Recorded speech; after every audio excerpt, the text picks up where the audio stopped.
It's Friday, and you've almost survived another crazy week in AI. Let's get into today's news.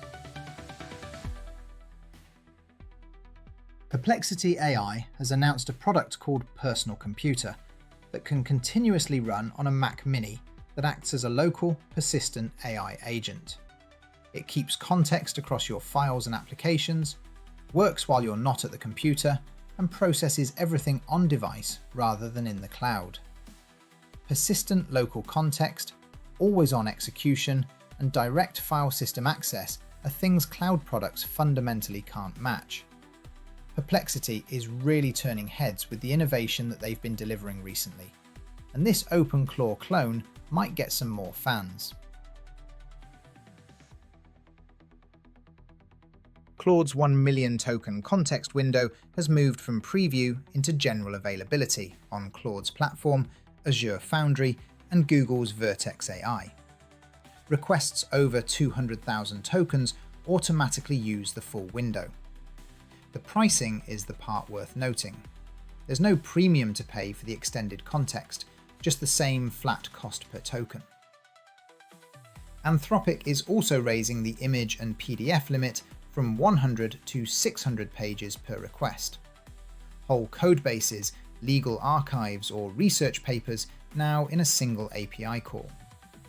What will you do with 1 million tokens?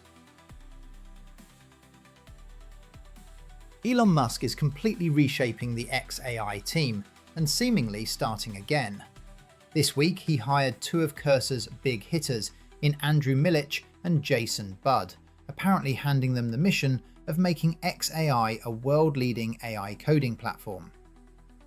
xAI has only been operating since 2023 and has been moving at a crazy pace to try and make up ground on the likes of Anthropic and OpenAI.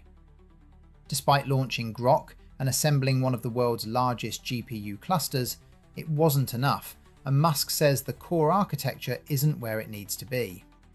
Musk likened the move to the early days of Tesla, where the company was in trouble and needed a complete overhaul. Musk pulled through that, and Tesla became one of the most valuable car companies on Earth. Will the same playbook work for xAI? AgentCard officially launched today. It issues prepaid virtual Visa cards for AI agents. Each card is locked to a set spend limit. The list of things it covers is deliberately broad: API credits, Amazon orders, Uber rides, and much more. You set a spending limit, hand it to the agent, and it handles the transaction without checking in each time. MasterCard and PayPal are also building agent payment rails, but those require commercial partnerships. AgentCard uses existing Visa acceptance. If a site takes Visa, the agent can pay with it. So the question is, how much do you trust your agent with your money?